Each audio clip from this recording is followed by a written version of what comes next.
কিছু কিছু সময় সত্যের চেয়েও মিথ্যার দাম বেড়ে যায়। একদিন এক রাজা এক লোকের মৃত্যুদণ্ড দিল।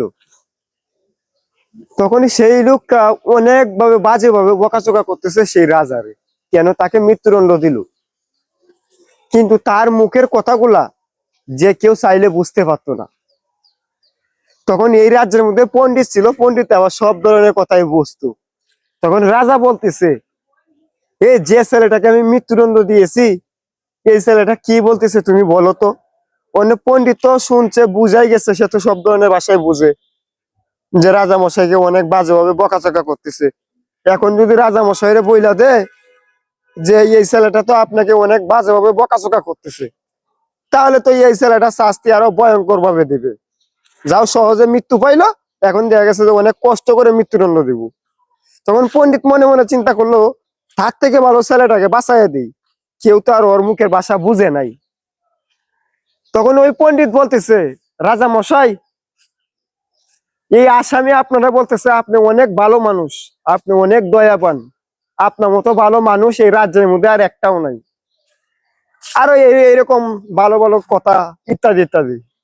তখন রাজা মশাই এইগুলো কথা শুনে খুশি হয়ে ছেলেটাকে ক্ষমা করে দিল, মুক্তি করে দিয়েছে। তারপর এই রাজ্যের মধ্যেই একজন লোক ছিল যে কিনা কম বেশি ভাষা বুঝতো। পণ্ডিত ছাড়াও আর একজন লোক ছিল যে কিনা কম বেশি ভাষা বুঝতো।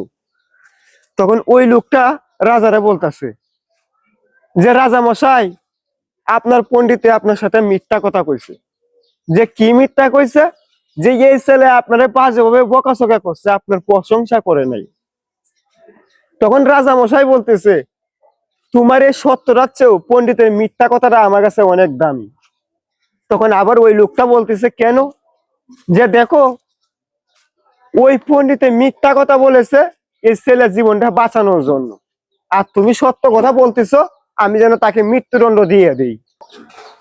তাই বলি, উদ্দেশ্য যদি খারাপ হয়, হাজারটা সত্য কথা বললেও জীবনে কোনো কাজে আসবে না। আর উদ্দেশ্য যদি ভালো হয়, তার জন্য একটা না 100টা মিথ্যা কথা বললেও সেটা জীবনের জন্য অনেক উপকারিত। আশা করি সকলকে বুঝাতে পেরেছি। ধন্যবাদ। ভিডিওটা শেয়ার করে দিবেন। জীবনে তখনই একটা মিথ্যা কথা বলবেন যখন একটা মিথ্যা কথাতে একজন লোকের প্রাণ বেঁচে যাবে বা বড় ধরনের ক্ষতিগ্রস্ত থেকে সে রক্ষা পাবে।